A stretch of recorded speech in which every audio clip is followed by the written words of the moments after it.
ta'ala. Also bear witness that Prophet Muhammad sallallahu alaihi wasallam is his messenger and his prophet.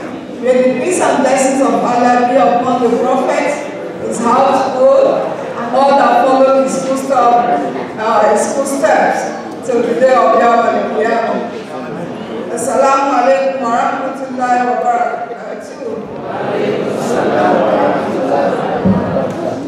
The topic is pious women in Islam. From the topic, you see that most of it are like history that most of us will have gone through. And because of this, I might not be able to cover much of that, because I presume we can go and then read more about each of these people that we intend to discuss about.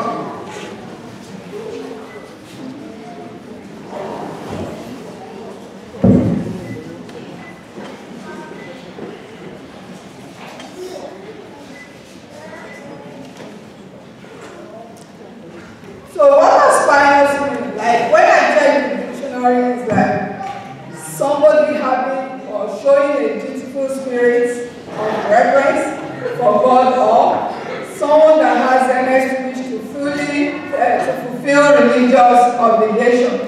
And that has to do with how devoted are we to a particular religion. And during the life of the Prophet sallallahu alaihi wasallam, and even before his time, there has been some history about women who are steadfast, they're brave, and because they really want to have what their intention is. So some of them are part of the history.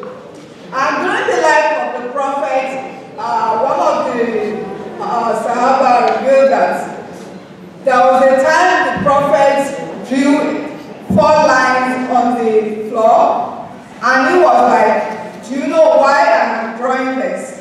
So I will read this, that Abdullah bin Abbas narrated that one day the Prophet sallallahu alaihi wasallam drew 4 lines on the earth and asked his companion if they understood what this line stood for. Because they don't know, they respectively replied that he knew better. So he told them that the line stood for 4 foremost ladies of the universe. And who are these ladies? They are Khadija, that's the wife of the Prophet Muhammad sallallahu alaihi wasallam, Fatima, his daughter, Maryam bint Imran, that's the mother of Prophet Isa, and Ashia bint Muzahim, that's the wife of Rahab. So, apart from these 4, you can see I highlighted the 4 names. There are other women too that they were known for their braveness, for their steadfastness, and also for most of the activities they performed during their time. So these names, I'm not going to read them out, but you can see them out.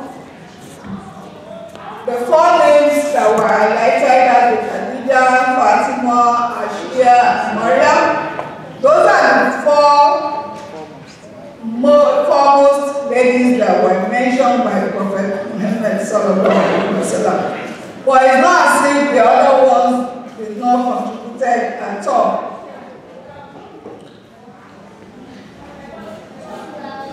So what are the attributes of these great women?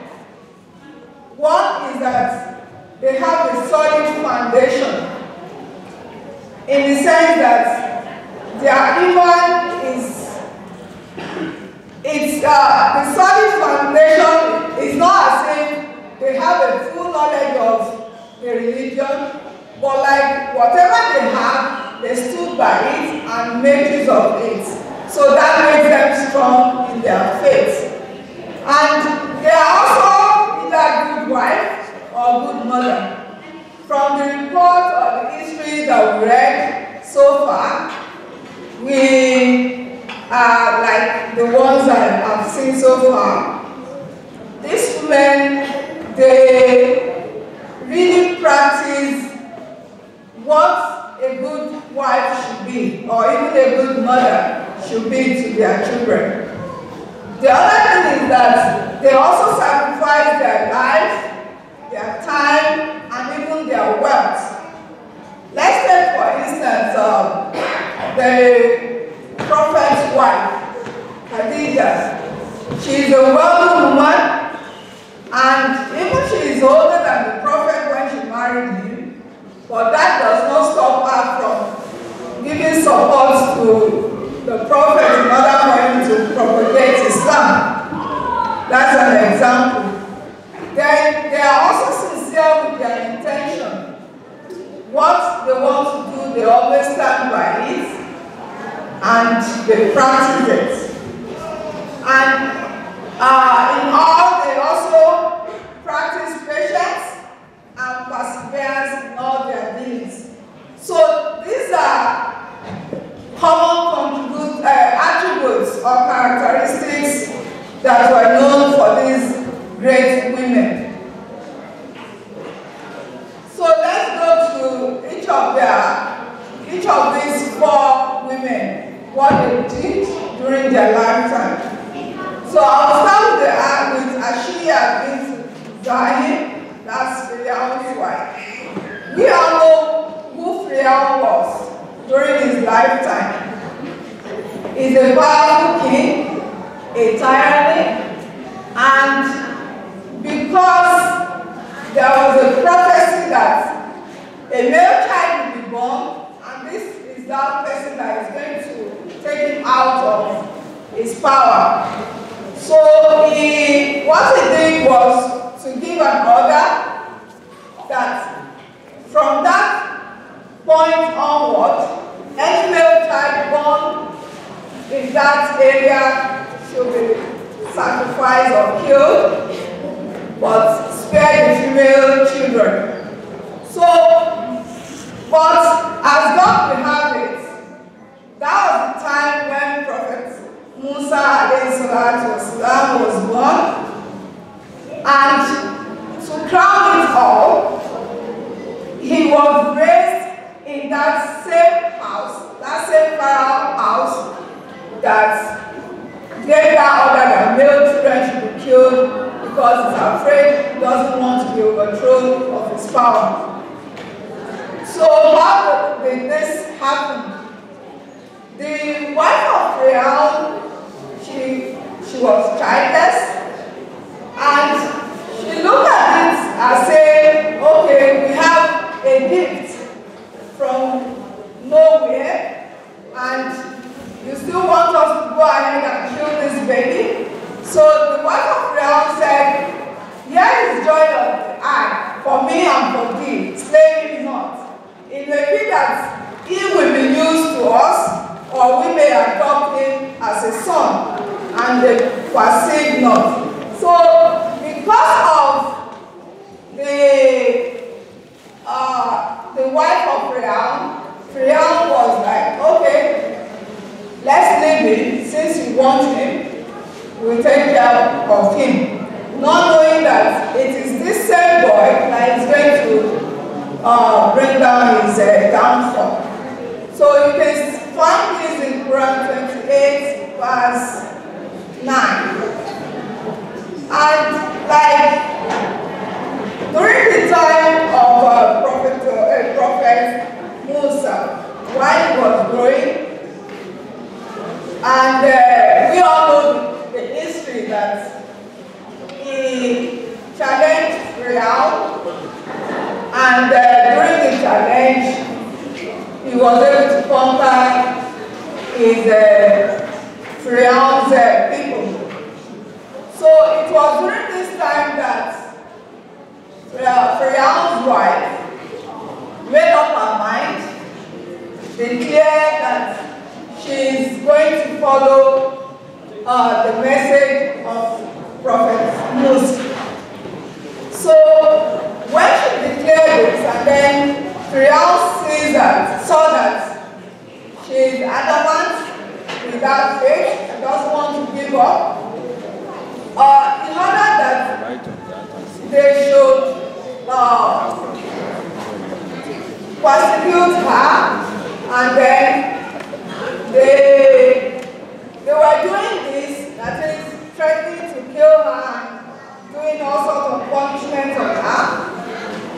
But the servants find out that while they were doing this, she was not going back, relenting back on her words, and she wasn't feeling or saying, "Don't do this to me anymore." So they were surprised. And it was reported that during that time when she was being punished, she prayed to God that, "Oh Allah, provide for me a place beside you." And she declared that, "I want to leave Pious' side because of the torture that she's going through." And Allah answered her prayer. You can see this in Quran 66 verse 11, where when she was requesting for Allah to grant her a house in Al-Jannah. So in Quran 66 verse 11 say, and Allah gives an example of those who believe. The wife of Pious. Remember when she said, "My Lord, build for me a house with thee in the paradise, and deliver me from Pharaoh and his deeds, and deliver me from the unjust people." And during that time, it was narrated that when she said this prayer, the sky opened for her and she saw her home in paradise. So what happened during this time was that when she saw her home, she smiled. And then the servant was like, we are beating you up as hard as this, and you are still smiling."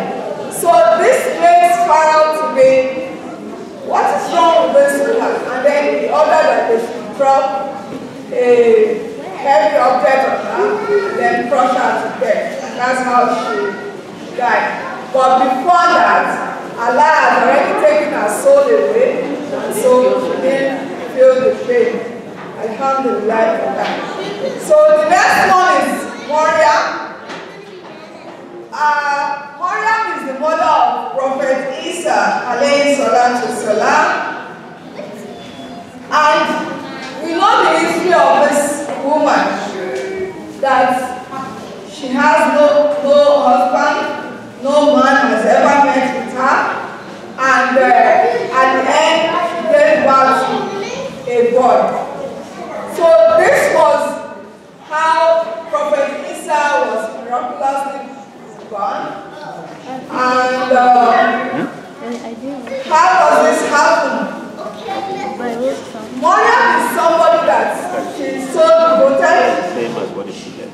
And during one of our devotee section, that was when angels to bring approach her with the news that you are going to have a boy. So she was like, how can I have a boy? Why no one has touched me? No, I've been tested and unchested. So she was really surprised that it's not possible for a woman to have a child without meeting a man. But as Allah will have it, and for he is kun fayakun, he made it, and that was how Maryam conceived Prophet Isa's pregnancy. So in Quran 19 verse 21, if you check that is where Angel Jibril was telling her that, well, if you say it's not possible, your God has told me that it is easy for me, that's referring to Allah, and we will make it a sign to people and a mercy for us. And this is a matter which has been decreed. So it's like there's nothing Maryam can do about that. It has been decreed that she she's going to have Prophet Isa alayhi salatu salam without having a man meeting her. So during that period of time, she had to excuse herself from her people, get to a secluded area, because you know what it means when a girl comes home with pregnancy and then you don't have, the girl does not know who owns the pregnancy, so it's going to be a shameful thing. That is the way Mariam looked at this.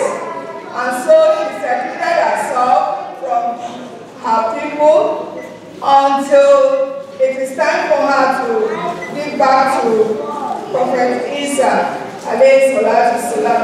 So like during this period, it wasn't easy for her, and like she was like, oh, I wish I'm dead. So because you know how painful it is when a woman is going through the labor. So she experienced the same thing, and she was so distressed and said, I wish that I had died before this, and had been a thing quite forgotten. Why is she saying this? Because after giving birth to the child, how is she going to explain to her people who is the father of the child? How did she come about that? So she's like, if I'm no more, then I won't have the opportunity to be explaining things to everybody that wants to know. But during this time, Prophet Isa was able to say something and said, "You know, surely your Lord has made a stream to flow beneath you and take towards you the trunk of the palm tree. It will drop on you fresh, ripe dates, so eat and drink and refresh your eyes." She was also told, if you see people, do not worry about their question, just say that you have made a vow to that you shall not speak to anyone today. So what happened was that she needed to eat something and drink, so Allah provided water to eat for her, and then she was able to eat out of the dropped grapes after shaking the tree. Then she was asked not to speak to anyone about it, or rather than point to the child in the cradle and said, "This, just talk to the child." So, and she did the same thing. So when she got to her people, they were like, "Oh, Maria, how did this happen?" So she pointed to the child in the cradle, and they were like, how do you expect a child in the cradle to speak?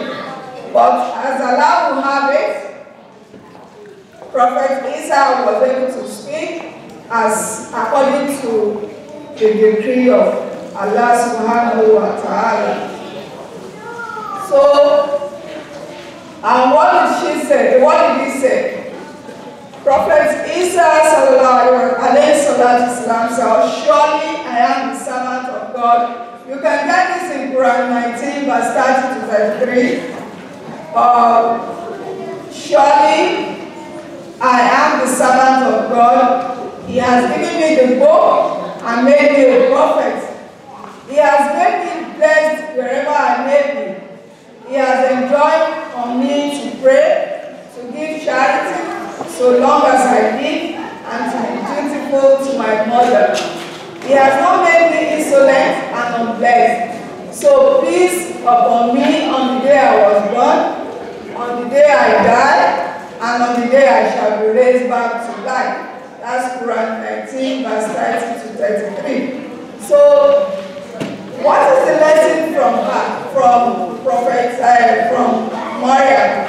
Is that she kept herself, she was very devoted, and because of this, Allah raised her up and then gave her that gift of life.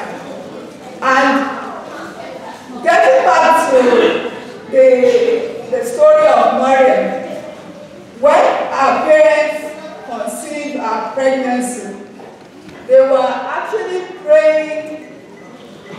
I think the father was actually praying to have a son. so that the son can take over from him and continue the work of God. But as Allah will have it, she was a girl, and yet she was able to do what was expected of her. So, Khadijah, the wife of Prophet Muhammad sallallahu alaihi wasallam, as we all know, she's very wealthy. She came from a wealthy family, and then during the Arabian time, they were a very well-known family. How does she became the wife of the Prophet sallallahu alaihi wasallam? Khadijah was a businesswoman, and she was like, she needed somebody to take care of her business. And I'm not really sure, maybe somebody referred Prophet Muhammad sallallahu alaihi wasallam to her, or he went by himself. But having met each other, she agreed to give him a job, and then they were together, doing the job together. So, but most of the time when they go out for the business, the story that came back to Khadijah is like, this man, when he's giving anything extra, he returns everything back to us as, okay, this is all what I made. Even the gifts that was given to him, he gives everything back. So, surprised to other people that are working with Khadijah, how can a man be doing like this? We know him as a trustworthy person. So, and that was how he made his contribution to Khadijah's business. So, and Khadijah, she has been married before. She had her children, but I think she was a widow for some time. She married, and the marriage was not working. Then the two just go by their own way. So when she had a dream. This dream was confusing to her, so she went to Waraka. That's a seer during that time. Waraka is like Khadijah's relative, they are very close. So Waraka told her that, don't be afraid, somebody is coming to your household, and this is going to make your household something that will be of mind, steady mind, you have rest of mind, there won't be any problems. So she went back home, and I read the story that one of Khadija's friends met the Prophet Muhammad sallallahu alaihi wasallam and said, are you ready to get married? No, after she asked, why are you not married? He said, well, I don't have money to get married to anybody. So she now asked, okay, if you have somebody that is ready to finance the marriage and everything, and she is ready to marry you as you are you ready to marry that person? He said, well, if the person is ready to marry me, I'm also ready. So the friend conveyed the message to Khadijah, and that was how the whole story started. The two families met, they fixed the ceremony, and everything was done. So what is the contribution of Khadijah to the development of Islam? She, as the wife of the Prophet, was the first woman to be introduced to the religion, to Islam. And she did nothing than to accept, because she knew she needed to help her husband to get up and then do whatever that is required of him. So she's like a pillar of support for the Prophet during his prophethood. And she also sacrificed her wealth, because you know she's wealthy. So all our wealth goes to funding the religion and helping Prophet Muhammad sallallahu alaihi wasallam. And because of the family she came from, she was able to give that support up to the time she left the world. The last of the four is Fatima, who is the daughter of the Prophet sallallahu alaihi wasallam. If Fatima has been a man, we would have said she is going to take over from Prophet Muhammad sallallahu alaihi wasallam. But as Allah has said that Prophet Muhammad sallallahu alaihi wasallam will be the last of the prophethood. That was why there was nobody like a male child to take over from him. And if you recall back the history of the story of Prophet Muhammad, you will remember that all his male children died before he left and was survived by Fatima. And most of the time, the Prophet is always very, very careful, and she always described Fatima as being the leader of all ladies of paradise. And sometimes when you do anything to her, then definitely you are really hurting the Prophet sallallahu alaihi wasallam. So that's why I said Fatima is part of me, and he who makes her angry makes me angry. So may Almighty Allah forgive us and bless all these women that we mentioned.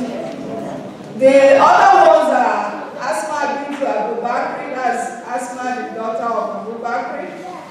She was among the first who accepted Islam as a child. And what is her contribution to the development of Islam is that during the time that her father and Prophet were migrating to Mecca, to Medina from Mecca, she used to take food to them so that they will have something to eat and drink and they won't be tired. She was also known to be truthful in her dealing, and she is very devoted in remembering Allah. She is also patient and persevere in her dealings. Then the next one is Sumaya bin Ubat. She was the first Messiah of Islam who was killed by Abu Jahl. She was killed together with her son, and they were really tortured in Mecca because they refused to give up Islam. So what is the take-home of this? We all know that paradise is for everybody, either you are a male or a female. What you need to do is to be sure that I want this. And the only price that we need to pay for this is to believe in Allah, to love Allah, to believe that Prophet Muhammad is his messenger and prophet, and to obey Allah in whatever we are doing. So if we do that, we are surely preparing ourselves to the way of paradise. And that is why Allah said in Quran 49 verse 13 that, "O people, we have created you from a man and a woman."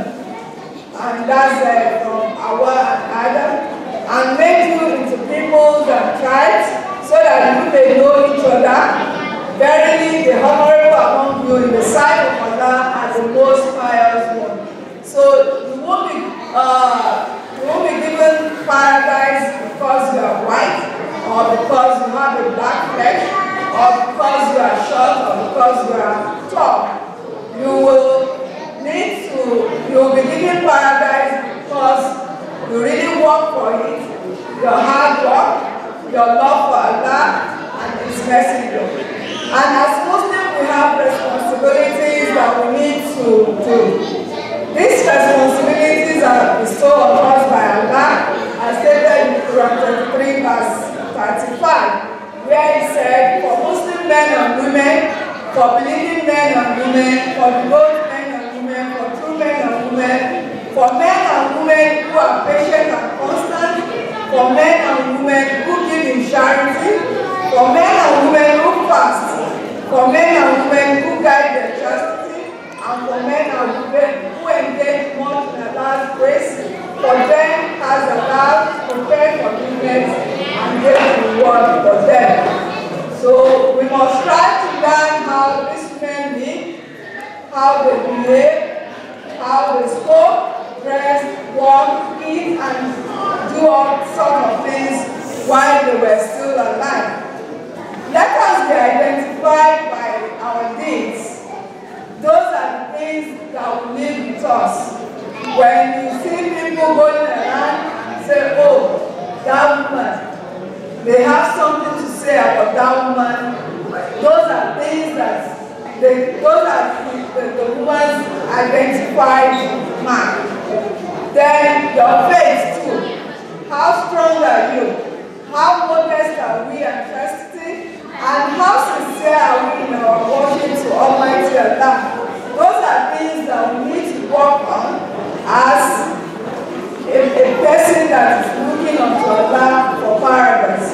As Muslim women, wives, mothers, sisters, and daughters, we have the opportunity to achieve this desired eternal goal. And how do we achieve that? If we remember that as a wife, I need to take care of my husband, I need to take care of my family, or as a sister, I need to take care of my brothers and my other siblings. And as women, we should know that we are the ones that build the nation, we build the society. So if we are able to train a child, a woman, a girl, then we are building the nation, and that is going to help us. So being a good wife to our spouse, remember they are our garments and we are also their garments. Encourage our spouse to improve on their ibadah, like their salat, saying their salat on time, tahajjud, fasting, obligatory, and otherwise. Ensure we are up to date with our children's moral and Islamic teaching in molding our society. As I said, the younger ones are going to be the older generation next, and if we don't train them or teach them anything, then it's not going to be a good society. Then we also need to be a role